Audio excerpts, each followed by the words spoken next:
Good morning. So today is lecture 2 in chapter 14. And this is the policy, the politics part of it. I don't think I can emphasize how important this is. On the other hand, how little I know about this. I'm just starting to learn this, got involved in it a little bit myself the last few years, and we're going to bring in our expert, Dino Bozanellis, to actually make sense out of this, to see how this actually works. Because we don't just want to learn about policy and how it's implemented, environmental policy specifically, but we want to learn about how it actually is implemented, and most of all, how all of us can be effective in making change and helping with that. So democracy does not always allow for quick solutions. And I think this is something that really frustrates people.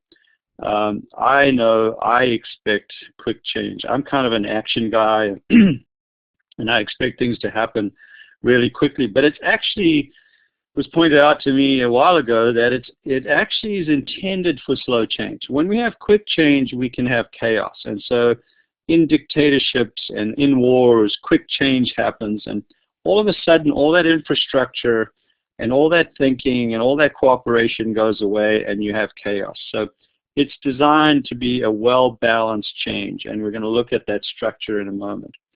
So one of the ways that limits that change are the special interest groups. And so who are these special interest groups? We hear about them a lot, but obviously the profit-making organizations, corporations, they influence how this democracy works. The non-government organizations, the Sierra Club, the World Wildlife Foundation, those folks make a difference. Politicians don't always focus on the problems. They sometimes focus on the short-term effects, not the long-term. And good question is why. I mean, I've thought about this a lot. I'm looking at this year's political campaign, and I'm like, why? Where are the issues that they're really talking about? Well, they're more focused on re-election. And unfortunately, we have, in my opinion, and we'll have Mr. Bozanellis weigh in on this, but the money in politics drives them to support certain kinds of thinking, and hopefully not, but sometimes I think certain special interest groups, they support the people that are funding their campaigns. So those are some of the reasons that we don't have quick solutions. The other thing that is frustrating is these folks that come into these leadership positions in Congress or in the Senate often don't have time to educate themselves on these complex issues. And we're going to find out one of the problems with environmental issues and the law behind them is they are very complex. They're multifaceted. They're not very simple issues in the first place. And so just like us, if we're not educated on them, we're not going to have a good effect on them and be able to affect change. So that applies to politicians as well. So certain social principles, and again, I'm going to defer to Mr. Bozanellis, Dr. Bozanellis on this, but the ones that stand out to me and that we're going to discuss in more detail as we go through the rest of the chapters would be the one I like the most at the top is the humility principle. And I think it's important, no matter where we are in life, how much experience we have, or how much education we think, that we're humble. That's a basic trait. And I think, to me, one of the ways that humbleness or humility, I guess is the right word, is shown is your ability to learn, to actually listen and learn from others. And I'm not always the greatest at that. My wife will tell you that for sure. So net energy, we're going to be talking about this. Let's make sure we look at the net energy of a certain product. And we talked about this in yesterday's lecture, lecture 1, with ethanol. It has a very low net energy. A precautionary principle, we've spoken about this already. Let's not do something today when we have an idea that the damage to the future generations will be extreme. Another one is the polluter pays principle. which is simply whoever is causing the pollution has to pay. And that goes back to what we talked about earlier in the economic section, where those are things like green taxes. Environmental justice. This is a huge one, and I think this is the one that has driven sustainability to a large degree in the rest of the world, is environmental justice. What we've tended to do is have the people, the poorest people, the people with the lowest voice, the least voice, kind of pay the environmental price. In other words, we put our very dirty, polluting factories in low-income areas or in countries that are third world. We'll be talking about renewable energy and how I believe we had an environmental justice issue here in the Mojave, where these large corporations believed that they could come into the Mojave and just place all these large solar and wind projects, and the local people wouldn't really understand the environmental consequences, or they didn't care whether we were saddled with some environmental, social, and even economic consequences. So that's environmental justice, and I think that's a really big driver towards sustainability, where we look at environmental health, social health, and economic health. So the steps to developing policy: you pass a law. It's great to do that, but then there has to be some funding coming from the federal government or the state government to actually make it work, to put in place the structure, the regulators, and to implement that law, that policy. And then, of course, with that, you also have to draw up the regulations for implementation. And then probably the fourth one that we'll get to here is, how do we actually implement it? Who's going to do it? And in my opinion, when we get together as a community and all the different stakeholders have a voice and understand how to implement this policy. And again, we'll be coming to renewable energy. We've worked very hard with the county on their renewable, San Bernardino County on their renewable energy policy. And they've done a pretty good job of getting all the stakeholders, all the different groups, including people like Southern California Edison, involved to decide how to implement solar policy. In other words, where are we going to put these solar facilities or wind facilities? How big are they going to be? And what are going to be some of the regulations to prevent social degradation, like, preventing people's views, degrading their property values, and or environmental issues when we degrade the land. So the other thing that's a problem with policy is we have term limits, and there's kind of a revolving door where these regulators, these leaders, keep moving on to other jobs or don't get reelected. So that's something we have to deal with. Good environmental science is really, really important. We're going to talk in a moment here about how science works and how we come up with good science.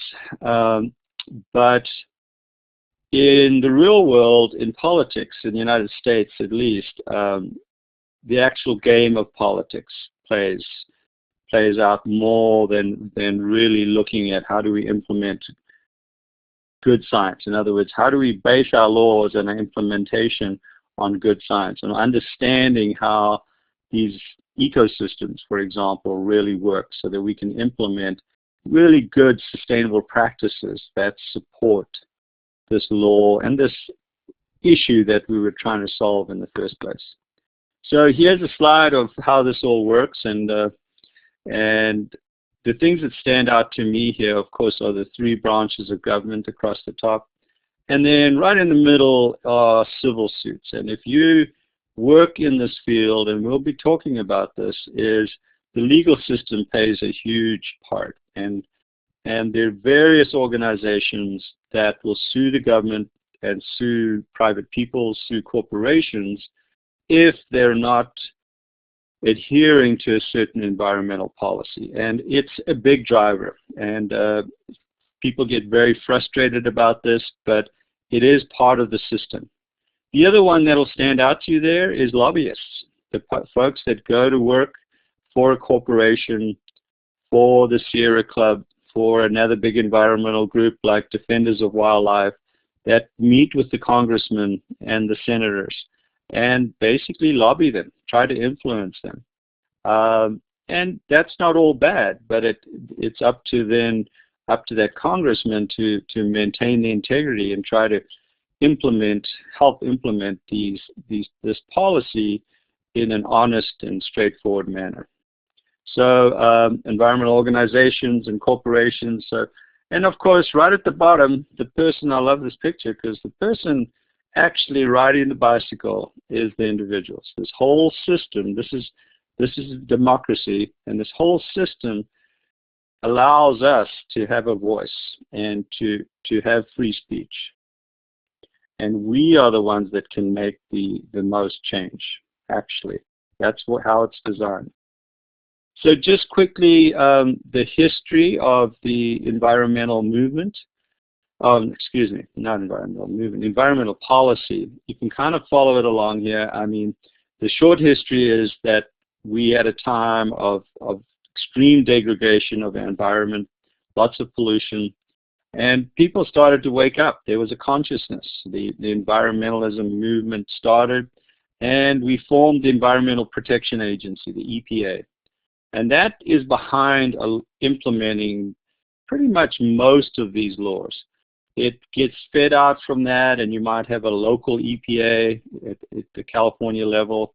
You also might have somebody like the Lahontan Water Board. That's our local water board in charge of pollution.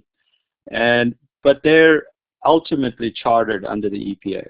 And then you can look at all the different acts that came into place, mostly in the early 70s, to protect our water, to protect our marine life, to protect pollution of water and soil and water conservation. And then out of that, various agencies got chartered that then actually implement this.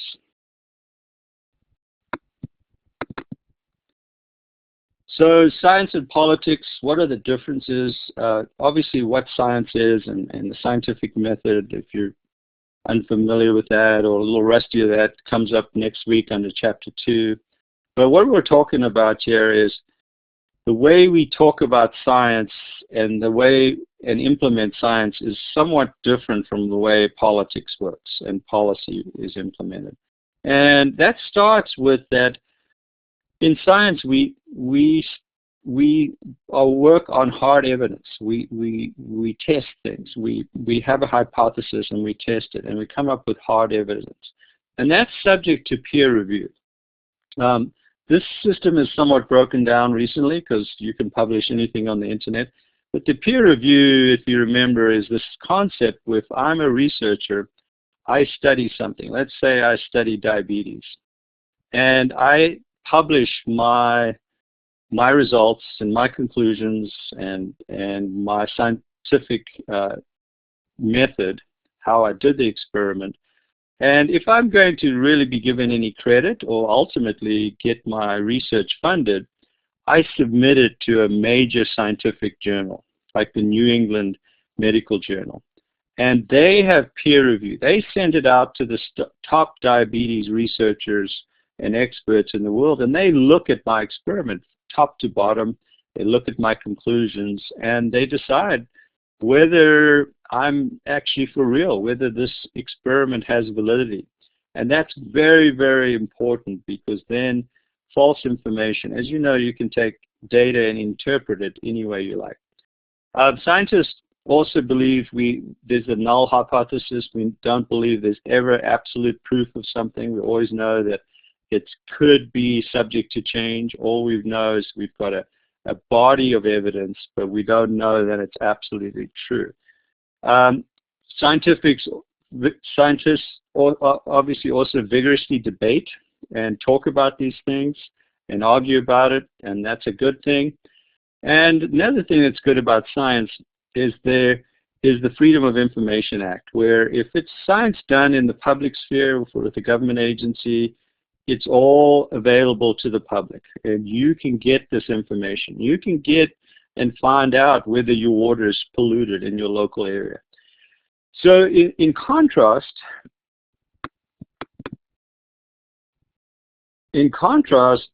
politics doesn't really work in this way. It's more based on public perception.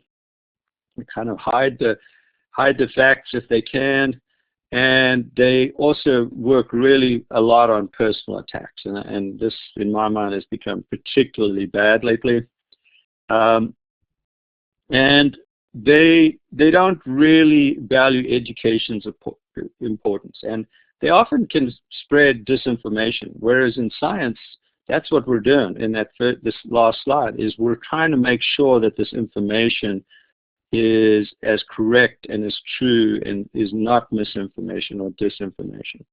So politics works differently, and so one of the things we would like to see from our politicians is, you know, to become more educated on the science and the actual facts about whatever it is that they're trying to regulate.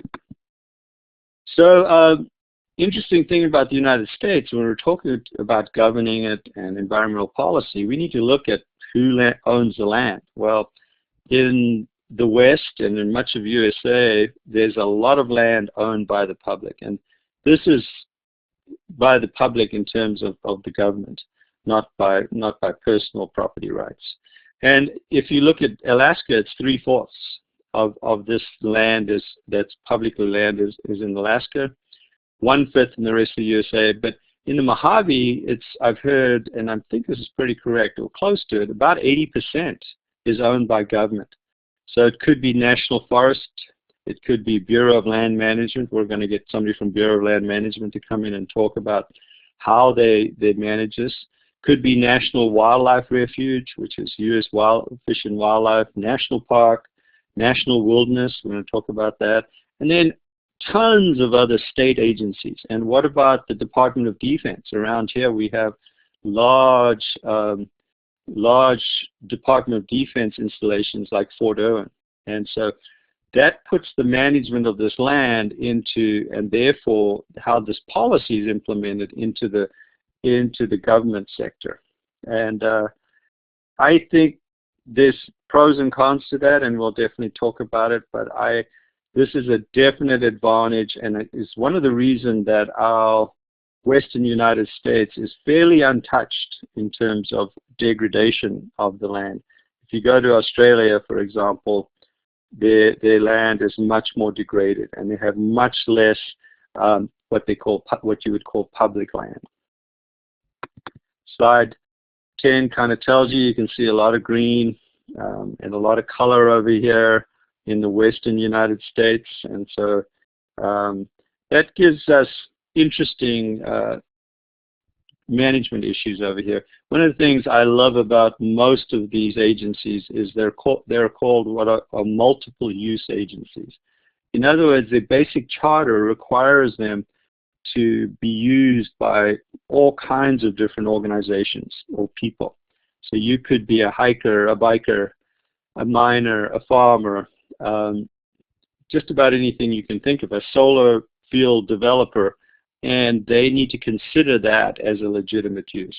And so that makes it awfully tough for them, and it's been one of the challenges with the solar renewable energy. They were flooded with all these requests, and they really didn't know how to balance this new use that was proposed for the Western United States deserts, particularly our area. There was this huge upswing in requests to basically lease BLM or Forest Service land to put these big solar installations on. So U.S. environmental laws have been under attack. Who attacks them? Well, of course, the corporate leaders do. Some citizens do if we feel like our rights are being impaired. Endangered Species Act. You know, what if you're a farmer and you have an endangered Mojave ground squirrel and therefore can't develop your land and have to go through all these hoops to even develop your land? Well, then you're going to challenge that. Some state and local officials, this is always one we don't think about, but the very people that are in there supposed to be implementing, sometimes they have personal opinions or just don't want to do their jobs, and they can oppose them. Why the opposition? Well, why does this happen? They're very complex issues, as we've talked about. They're very controversial. They're very long-term. It's a lot easier for someone, especially a politician, to fix something short-term and kind of become a hero. So environments, and the other reason is that why they're under attack is the environmentalists often considered the bearers of bad news, and up until the sustainable development movement, what I think is this new, what I call the green revolution, the environmentalists and the corporations were very polarized from each other. They didn't really talk to each other. It was the tree huggers versus the rest, right? And these people, that farmers and miners that were supposedly destroying everything. Well, when we consider everyone's interests, so if you're a corporation and you're a mining corporation, if we at least are going to consider that it's important for you to stay in business, that economic health, then you're going to be part of the conversation. If you're a Mojave desert rat, lives out in the middle of nowhere like me, and we're at least going to consider that these new solar projects are going to affect your lifestyle, then you're going to become part of the conversation. And of course, then there's the environmentalists, and that's totally cool. I mean, we're not trying to change people's minds here. They are very focused on the environmental sphere. But if we get all these pieces together, the social and economic and the environmental, now people can actually start talking. And when we start talking, we can come up with solutions. And the solutions really are there. We have the science, we have the technology. All we need is the will to really change that. That's the rethink part. Individuals matter. Of course, you guys can make a big difference. This is the key. You can lead by example through your lifestyle and your ethic. What is your ethic? Do you really have a stewardship ethic, or do you really not care? Or what is it that's important to you? Understand and work with existing economic and political systems. So get involved. You know, actually go to meetings, go to hearings when they're talking about the renewable energy element for San Bernardino County. It's funny enough, it's called SPARK, and that's it's an acronym for all kinds of stuff. But go to those hearings. There's one going to be coming up in just a few weeks, and I'll be very happy to tell you when that is. Run for some sort of local office, serve on a board, serve in the student body, get involved. These are all social organizations that keep our infrastructure running. Serve in the community, give back, volunteer, educate others, your kids, your family members, the people around you. And, you know, what are the other ways? Well, the next slide, I think it's the next slide, gives you quite a few. We, of course, contribute money and time to the political process. Of course, vote is huge. So there's a lot of ways you can get engaged, and it kind of depends on where you're comfortable. I just think that it starts with education, because if you get engaged, to be effective, you need to understand what you're dealing with. You need to understand how environmental policy works. You need to understand how economic system works, and what's important to a corporation in terms of maintaining their economic health, and of course how the environment and the ecosystems work. So who are these groups that play? Well, of course, one of them, other than the government groups and the corporation, are the NGOs, the non-government organizations. And those could be international, like the International Wildlife, the World Wildlife, WWF, World Wildlife Federation is a huge one. But there are many, many of these different groups. In fact, I've seen it written, I don't know how they come up with some of these numbers, and it doesn't really matter, that there are probably 50,000 of these sustainability groups, action groups in this country, and many, many more than that in the world. And they're international level, state level, and local. which is more kind of the grassroots level. We started one called the Mojave Community Conservation Collaborative. You can Google that and go on our website. It's not a very well maintained, but we call it MC Cubed, and we were looking at bringing the local people and giving them a voice. It was started with renewable energy, what we considered an issue, a crisis, but now is venturing into other things, like simple stuff, like how do we clean up our communities in terms of illegal trash dumping. So individuals really do matter, and there's a little case study in your book about this person who gave a very inspiring speech at the United Nations Climate Change Conference in Durban, South Africa. As you probably realize, I grew up about 75 miles inland from Durban, so I've always liked to see that little city mentioned. It's on the coast. But again, what it's all about is respecting the future of your descendants.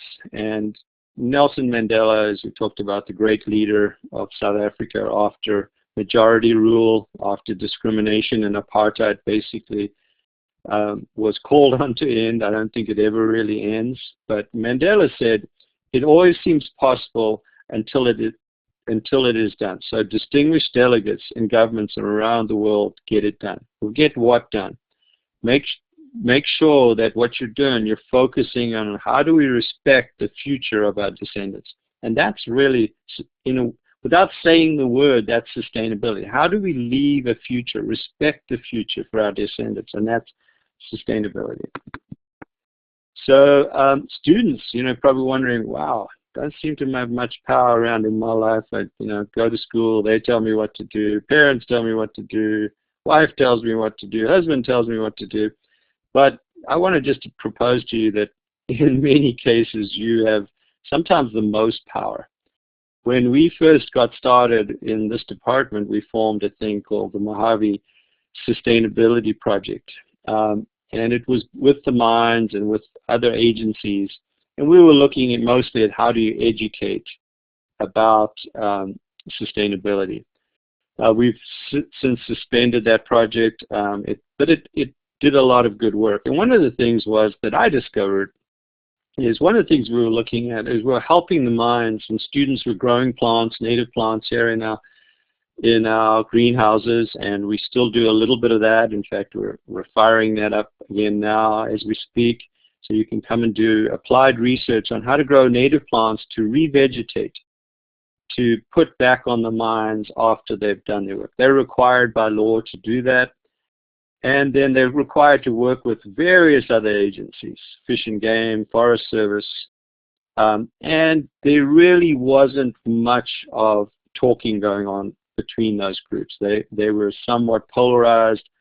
And then the students came along and did these research projects and presented their work, and they provided the bridge between those different groups, because you don't have a bias. You just trying to learn. And if you say something that is politically incorrect, hey, they can understand. You're a student. You're still learning. So you have a tremendous power to build community. So, and like I said, could be through applied research, could be get involved in audits on campus, could be involved in any of the ways we mentioned earlier. So I think that's it. Over out, and just wanted to mention that Chapter 14 still has a couple more sections. I think it's 14.6 and 14.7 that we will cover at the very, very end, the very last lecture, which kind of wraps it up. What's sustainability going to look like for the future? So just make sure you look for Chapter 14. There's 2 lectures. First one is economics, Lecture 1. Second one is environmental policy. Over and out.